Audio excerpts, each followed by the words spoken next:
काय रे, काय झालं? वाट लागली साहेब. हे पाणी घे. काय झालं? सॉरी साहेब. काय झालं? काही नाही साहेब, पण भागीरथी मॅडम ऑफिसला आल्यापासून सगळ्यांचं धाबं दणाणलंय.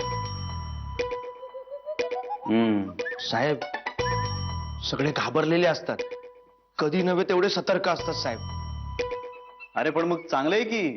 चांगलं तर आहे साहेब, पण लांबून येणाऱ्यांची वाट लागते ना साहेब. ट्रेन वेळेवर येत नाहीत ना. अहो, आज तर माझ्या ट्रेनला पण सिग्नल लागला. काय घाबरलो होतो मी, वाटलं मेलोच आता. मला असंही वाटलं की उतरावं आणि स्वतः ट्रेनला धक्का मारावा. कसा बसा धावत पळत 9च्या टोक्यावर ऑफिसला आलोय आणि हुश्य वाटलं साहेब. साहेब, ते नारकर आहेत ना, त्यांचं तर बीपी पुन्हा वर खाली व्हायला लागलाय. बापरे. बरं, नारकर आलेत का मग आता? हो साहेब, त्यांनी बीपीची बंद केलेली गोळी पुन्हा सुरू केली साहेब. अरे बापरे. बरं, त्यांना म्हणावं जरा माझ्याकडे येऊन जा. हो साहेब. साहेब, भागीरथी मॅडम आता रोज येणार का ऑफिसला? हो.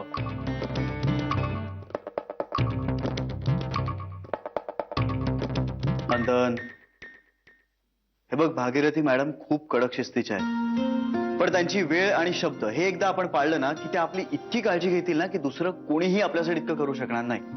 हो साहेब, खरं आहे. हे बघ, एक लक्षात ठेव, त्यांच्या पिढीसाठी शिस्त आणि तत्व हे सगळ्यात जास्त महत्वाचे आहेत. मग त्यानंतर ते आपल्यासाठी काहीही करायला तयार होतात. हो साहेब. आणि हे बघ नंदन, मी ज्या प्रकारे कंपनी चालवली ना त्यापेक्षा खूप उत्तम पद्धतीने आईएजी कंपनी चालवेल. मी कंपनीचा जितका व्याप वाढवून ठेवला ना त्यापेक्षा कितीतरी जास्त पटीने आईएजी कंपनीचा व्याप वाढवेल बघ तू. साहेब, पण तुम्ही असणार ना ऑफिसला?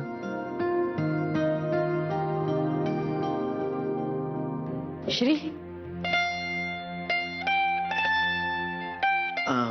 नंदन, चहा आणशील? आत्ता आणतो.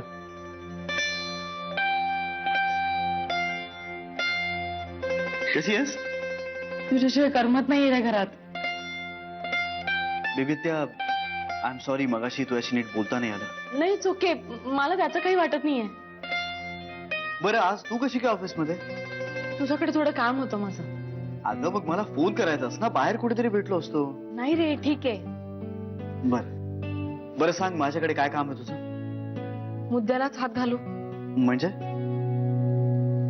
तू आई आजीशी असं का वागतोयस? कसं हे असं म्हणजे कसं? श्री, तुला व्यवस्थित कळतंय मला काय म्हणायचंय? हे बघ बेबी अत्या, तू काय म्हणतेस मला खरंच कळत नाहीये, पण मी तसंच वागतोय जसं एक एम्प्लॉई त्याच्या बॉसशी वागेल. पण हे खरं नाहीये. हेच खरंय. श्री, तुला कळतंय का तुझ्या अशा वागण्याने आई आजीवर काय परिणाम होतोय? नाही, मला नाही वाटत आई आजीला काही वाटत असेल. अगं म्हणजे ती खूप स्ट्रॉंग आहे, ती टफ आहे, हो ना? पण शेवटी तीही एक माणूस आहे ना रे.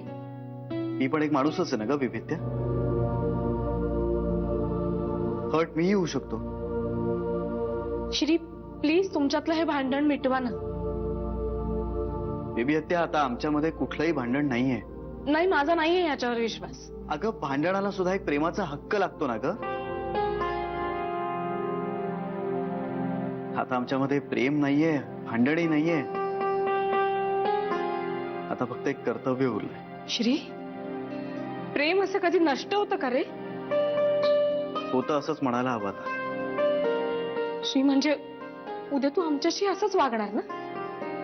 तुम्ही माझ्याशी तसं वागलायत का जसं आईजी माझ्याशी वागली आहे?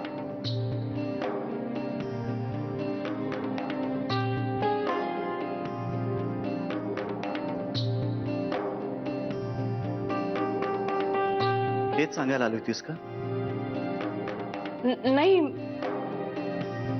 श्री, मला तुझ्याकडे काहीतरी मागायचंय, पण प्लीज नाही म्हणू नकोस. एक मिनिट, तू जर मला काही घ्यायला सांगणार असशील ना तर तू मला तुझी शपथ घालण्याआधीच सांगतो, आई आजीने इन्व्हेस्ट केलेली कुठलीही गोष्ट मी घेणार नाहीये.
गीता मी आलेच हं.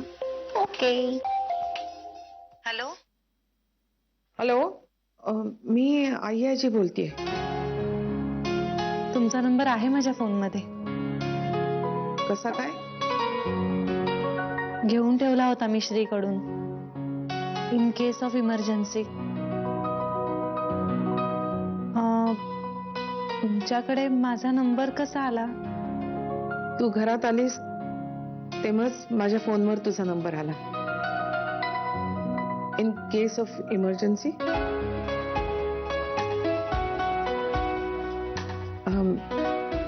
तू फार बिझी आहेस का? बोललं तर चालेल का?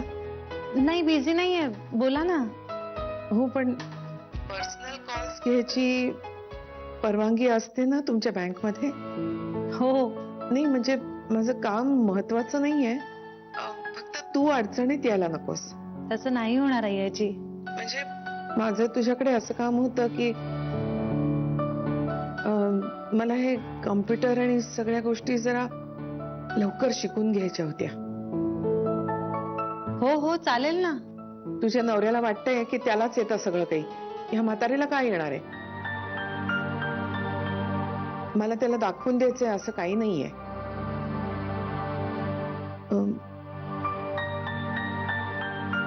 हॅलो. हा आहेस ना? हो. हा हा आहे, बोला ना. मला काही गोष्टी येत नाहीत, समजत नाहीत, ही वस्तुस्थिती आहे, पण मला ते शिकून घ्यायचे आहेत. तू मदत करशील मला? हो हो, नक्की करेन. मग आजपासूनच सुरू करू. कधी येशील घरी? 7:30-8 वाजेपर्यंत येईन. वेळेची पक्की आहेस ना तू? हो. मग मग घरी भेटू. आईची काय ग? रागवणार नसाल तर एक विचारू? नाही रागवणार, विचार. श्री काही बोललाय का तुम्हाला? मला लॅपटॉप शिकवायला नाही म्हणाला, पण त्याच्या बाजून अडत नाहीये माझं, हे कळलं पाहिजे त्याला. ठेवते.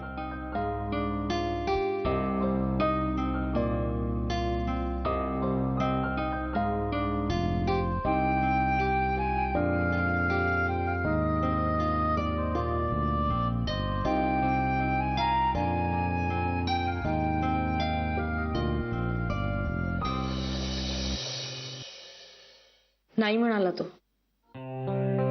फार आश्चर्य नाही वाटलं मला. तो त्याच्या निर्णयावर पण ठाम वाटला आई मला. माझंच रक्त असल्याचा दाखला देत असतो मध्ये मध्ये तो. शिवाय तो म्हणाला, माझं मी बघून घेईन. म्हणजे या बाबतीत सिरियस आहे तो, माझ्यासारखा नाहीये. म्हणजे तो रागवल्याचा आव नाही आणत, खराच रागवलाय.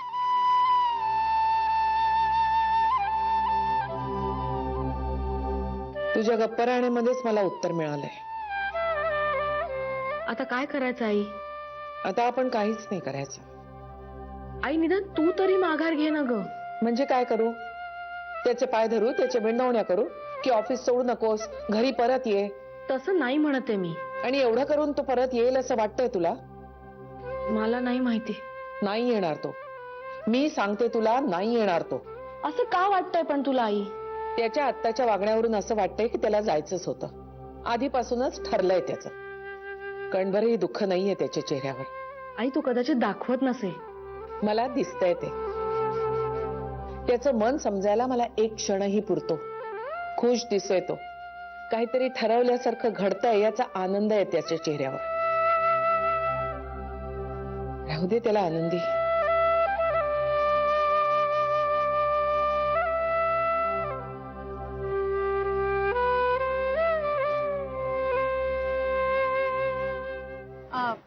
बाकी व्यवस्थित आहे ना सगळं ऑफिस मध्ये? जानवी, मागच्या अर्ध्या तासात तू 50 वेळा मला हाच प्रश्न विचारलायस आणि 50 वेळा मी तुला हेच उत्तर दिलंय की हो, सगळं व्यवस्थित आहे. खोटं बोलतोयस तू. कशावरून? आईजींचा फोन आला होता मला. काय? तुला तुला आय्याजीचा फोन आला होता? हो. मग काय म्हणाल्या त्या? हे बघ तू नाही म्हणजे हा काही फार महत्वाचं बोलल्या नाही, पण दुखावल्या गेल्या होत्या नक्कीच. दुखावला तर मीही गेलो. पण मग हे कुठेतरी थांबायला हवं ना. मी ऑफिस मधनं बाहेर पडलो की संपेल ना सगळं, आपोआप संपेल. ना रहेगा बास ना बजेगी बासुरी. श्री प्लीज, तू इतका कसा विचित्र वागतोयस? तू असा नाहीयेस. आपण आता हेच बोलत राहणार आहोत का? का त्या एजंटनी शॉर्टलिस्ट केलेले फ्लॅट बघायला जाणार आहोत? सॉरी पण आज नको. म्हणजे प्लीज उद्या जाऊया आपण. का आज का नको? अरे आय्याची वाट बघतायत माझी घरी.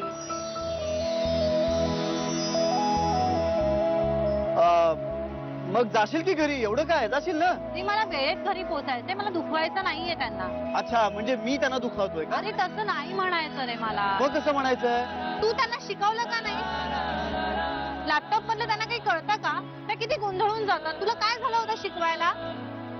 आता हे कोणी सांगितलं तुला? तू मी अंदाज बांधला. तू जे काय वागतोयस त्याच्यावरनं. हे बघ, 1 महिन्याच्या आत मला आय्याजीकडे सगळा बिझनेस हँडओव्हर करायचा आहे, त्यामुळे मला माझं काम करावं लागते. तेच मी करतोय. हो, पण त्यांना टेक्नॉलॉजी शिकवणं ही तुझी जबाबदारी नाहीये का? एक एम्प्लॉई म्हणून खरं तर ही जबाबदारी नाहीये बरं का माझी. प्लीज, आता सगळं प्रोफेशनल, जेवढ्याच तेवढं. तसं नाहीये श्री. तसंच आहे. श्री प्लीज, नको ना रे असा वागूस. आय्याजींना त्रास होत असेल या सगळ्याचा. मला घर सोडून आणि ऑफिस सोडून जाण्याचाही त्रास होतोच आहे. पण तो तुझा निर्णय होता. या निर्णयाकडे येण्यासाठी भागीरथी गोखल्यांनी पुश केलंय मला. 1 मिनिट. आजी आहे ती तुझी. मला जाब विचारताना मग विसरल्या होता का त्या? अच्छा, म्हणून हे सगळं करतोयस का तू? हे बघ जान्हवी, मी काहीही करत नाहीये. एक एम्प्लॉई म्हणून माझी जी कर्तव्य आहेत ना तेवढीच पार पाडतोय आणि तितकीच कामं करतोय जितकी माझ्याकडनं अपेक्षित आहेत. आणि मी त्यांचा नातू म्हणून ऑफिसमध्ये जात नाहीये. त्यांचा नातू म्हणून मी जर काही सवलती घेत नसेल तर त्यांनाही कुठलीही सवलत नाहीये. त्यांना लॅपटॉप येत नसेल तर त्यांचा त्यांनी शिकावा. आय कांट बिलीव्ह दिस की हे तू बोलतोयस. माझाही विश्वास बसत नाहीये की तू आय्याजीची वकिली करतेयस. श्री, आई आजी आहेत त्या तुझ्या, ज्यांचं तुझ्यावर आणि तुझं ज्यांच्यावर नितांत प्रेम आहे. होतं. श्री प्लीज असं नको बोलूस. ए जान्हवी, तू तू तू जा जा तू जा. आणि हे बघ, आय्याजी वेळेच्या बाबतीत खूप पंक्च्युअल आहे, त्यामुळे जर तू तिला वेळ दिली असतील ना तर तू जा जा. अरे पण नाही नाही, तू जा. 1 मिनिट भरही थांबू नको. जा जा जा जा. उशीर नको करू. जा.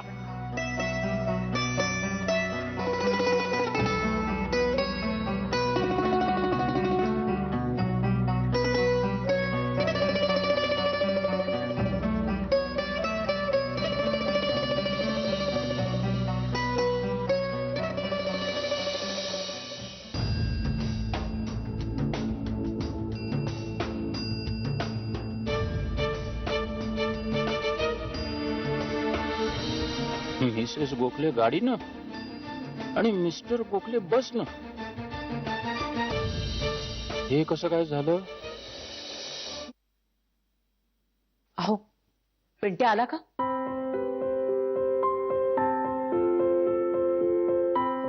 अहो, काय विचारतेय मी? पिंट्या आला का? इथे माझ्याशिवाय दुसरं कोणी आहे का?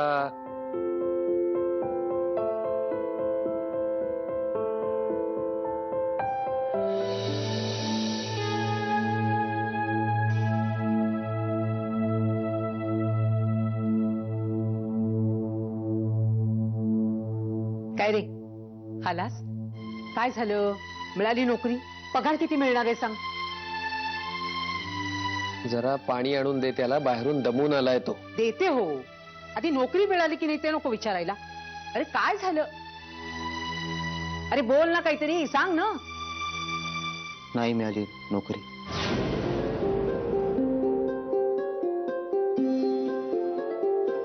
पुन्हा तेच? काय रे, कुणीच कसं कामावर ठेवत नाही तुला? तुझ्या टाळूवर ना कधी कोणी तेलच घातलेलं नाहीये. हे काम धाड होत नाही तुझं. ना परीक्षेत पास होत आहेत ना मुलाखतीत. पाणी दे त्याला. कधी कमवायला लागणार आहे देवास ठाऊक.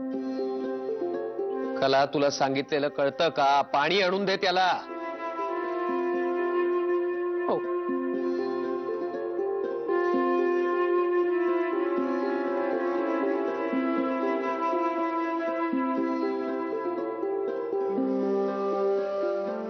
पिंट्या, बस बस. हे बघ, तिचं बोलणं काही तू मनावर घेऊ नकोस. तरी बाबा मी नापास झालोच आहे ना आज. अरे एका मुलाखतीमध्ये नापास झालास म्हणजे सगळं संपलं, असं आहे का? भल्या भल्याना खेटे घालावे लागतात नोकरी मिळवण्यासाठी, जोडे झिजवायला लागतात. तुला खूप ठिकाणी जावं लागेल, नकार पचवावे लागतील, तेव्हा कुठे मिळेल नोकरी. बाबा बाबा मला आता भीती वाटायला लागली. कसली? माझ्यासारख्या 12वी नापासला कोण देणार नोकरी? अरे सगळ्याच नोकऱ्यांसाठी काही शिक्षणाची अट नसते बाळा. बाबा ताई बोलायची ना ते पटायला लागले आता. ताई माझ्या मागे लागायची, धडपड करायची का मी 12वी पास व्हावं म्हणून.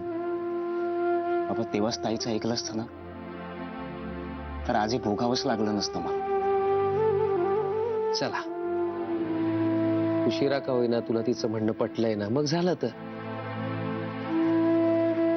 बाबा किती चुकीचं वागलोय ना मी ताईसोबत. पिंट्या, अरे त्याचा विचार करत राहण्यात काही अर्थ आहे का आता? बरं ते जाऊन दे, तू हवं तर ग्रॅज्युएशन पूर्ण करून घे आधी. हा, नोकरीचं नंतर बघू. तसंही तुझ्या नोकरी वाचून आपल्या घराचं काही अडलेलं नाहीये आता. शिक्षण पुरं कर आधी. बाबा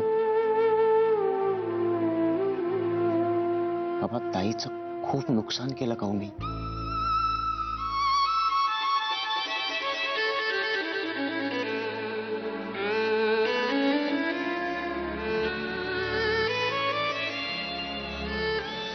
हे काय इतक्या लवकर मिटेल असं मला वाटत नाही. नको ग बेबी असं बोलूस. तू माझ्या बोलण्याने काय होणार आहे वहिनी? नाही, जान्हवी करेल काहीतरी. जान्हवी काय करणार आहे? ही दोघं तिचं ऐकणार आहेत का? नाही तर काय. हो ना, आई एक हट्टी, हा मुलगा 10 हट्टी. मी मधल्यामध्ये आपलं मरण. श्रीला समजवूया का? त्याचा काय उपयोग होणार नाहीये. हो, त्याचा काही उपयोग होणार नाही. कारण आपण त्याला काही समजवायला गेलो ना की तो आपल्यालाच असं काही समजवतो की आपण काय समजवायला गेलो हा मुद्दाच विसरून जातो. आणि आईंची बोलायची तर आपल्या कोणाची प्राज्ञाच नाहीये. अय्या, मग आता काय करायचं आपण? आपण काही करू शकत नाही ग शरयू. मी आईला सुद्धा खूप समजवण्याचा प्रयत्न केला. श्रीशी सुद्धा बोलले, पण आई तर खूप चिडली आणि श्री तर हट्टालाच पेटलाय. मी काय म्हणते, आपण जान्हवीला सांगूया का? या बाबतीत तिचं कुणीही ऐकणार नाही. पण बोलून तर बघूया वहिनी.